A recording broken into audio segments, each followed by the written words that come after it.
धीरे धीरे बिहार में राजनीतिक सरगर्मियां बढ़नी शुरू हो गई हैं। राजनीतिक दल अपने तौर पर जातियों और धर्मों को साधने की जुगत में लग गई हैं।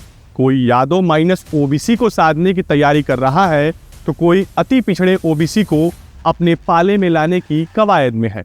इसको लेकर शुरुआती तैयारियां भी देखने को मिली हैं। चुनाव से पहले बिहार की प्रमुख पार्टियां अपने प्रदेश अध्यक्ष से लेकर संगठन में बड़े बदलाव कर रही हैं, तो वहीं सत्तारूढ़ पार्टी भी अपनी एंटी इनकम्बेंसी को कम करने के लिए चुनाव से पहले सभी हथकंडे अपना रही है, जिससे चुनाव में जदयू की नैया पार हो सके। ऐसे में बिहार में 17% की आबादी वाले अल्पसंख्यकों को साधने के लिए जदयू लगातार प्रयास कर रही है। हालांकि मुसलमान पारंपरिक तौर पर बिहार में राजद के वोटर रहे हैं। ऐसे में मुसलमानों को लेकर चुनाव से पहले नीतीश का ये सॉफ्ट कॉर्नर केवल चुनावी प्रेम है या उसके बाद भी जारी रहेगा, ये तो भविष्य के गर्भ में है, क्योंकि 2020 के विधानसभा चुनाव में मुसलमानों को नजरअंदाज कर नीतीश कुमार इसका खामियाजा पहले ही भुगत चुके हैं। ऐसे में इस बार नीतीश कुमार इस तरह की कोई गलती नहीं दोहराना चाहते हैं। ये तो सीएम नीतीश चुनाव से ठीक पहले अल्पसंख्यक आयोग और मदरसा बोर्ड का पुनर्गठन कर मुसलमानों को अपनी ओर आकर्षित करने का प्रयास कर रहे हैं।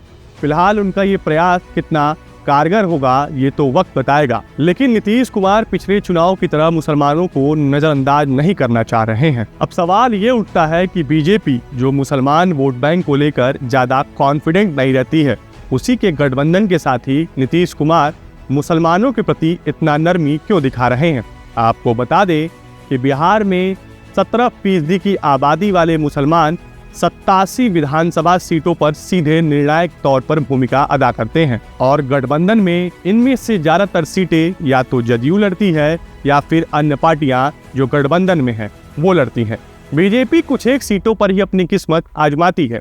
ऐसे में पिछली बार मुसलमानों के नाराज होने से जदयू के विधायकों की संख्या में जो अप्रत्याशित तौर पर कमी देखने को मिली थी, उसके पीछे चिराग पासवान खुद की पीठ भले ही थपथपा रहे हो, लेकिन असली कारण तो मुसलमान थे और ये बात नीतीश कुमार को बहुत अच्छे से पता है। इसलिए तो चुनाव से पहले ही नीतीश कुमार ने मुसलमानों को अपने पक्ष में लाने के लिए जुगलबंदी करनी शुरू कर दिए हैं। ऐसे में सवाल ये है कि क्या नीतीश कुमार का प्रयास रंग लाएगा और मुसलमान इस बार चुनाव में लालू यादव से ऊपर उठकर नीतीश के साथ गलबहियां करेंगे। ये सभी चीजें आने वाले समय में देखने को मिलेगा। अगर बात हालिया समीकरण की करें तो मुसलमानों का रुझान अभी भी राजद की ओर ज्यादा है। मुसलमानों को उम्मीद थी कि जब केंद्र सरकार सदन में वक्फ कानून लेकर आई तो नीतीश कुमार उसका विरोध करेंगे, लेकिन हुआ ठीक इसके उलट। इसके बाद बिहार में बड़े स्तर पर नीतीश कुमार को लेकर मुसलमानों में नाराजगी देखी गई थी और गाहे बगाहे व खुले तौर पर भी मुस्लिम संगठनों के कार्यक्रमों में भी देखने को मिला था। क्या इसके बाद भी नीतीश कुमार को ये लगता है कि मुसलमान उनके साथ जाएंगे?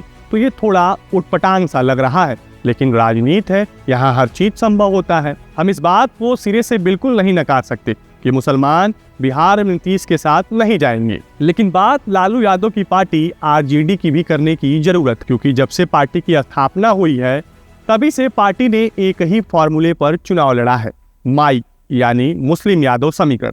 हालांकि 2024 के लोकसभा चुनाव में लालू के नेक्स्ट जेन यानी कि तेजस्वी यादव ने इस फॉर्मूले को थोड़ा मॉडिफाई करते हुए बाप समीकरण की बात करते हुए नजर आए थे। इसमें उन्होंने बहुजन, अल्पसंख्यक, अगड़ा और पिछड़े को साथ लेकर चलने की बात कही थी। ये समीकरण यूपी में अखिलेश के पीडीए की तर्ज पे बिहार में तेजस्वी ने बनाने की कोशिश की, लेकिन उनको इसका उतने लार्ज स्केल पर फायदा नहीं हुआ जितने बड़े स्तर पर यूपी में अखिलेश यादव को इसका फायदा हुआ था। फिलहाल मुसलमानों को साधने की तैयारी बिहार की दोनों प्रमुख पार्टियां अपने अपने तौर पर कर रही हैं, लेकिन ये देखना दिलचस्प होगा कि आगामी चुनाव में मुसलमानों का मुंह किस करवट बैठता है। फिलहाल आपको हमारा वीडियो कैसा लगा हमें कमेंट बॉक्स में जरूर बताएं। देश और दुनिया की तमाम खबरों के लिए देखते रहिए विट्टी चोखा।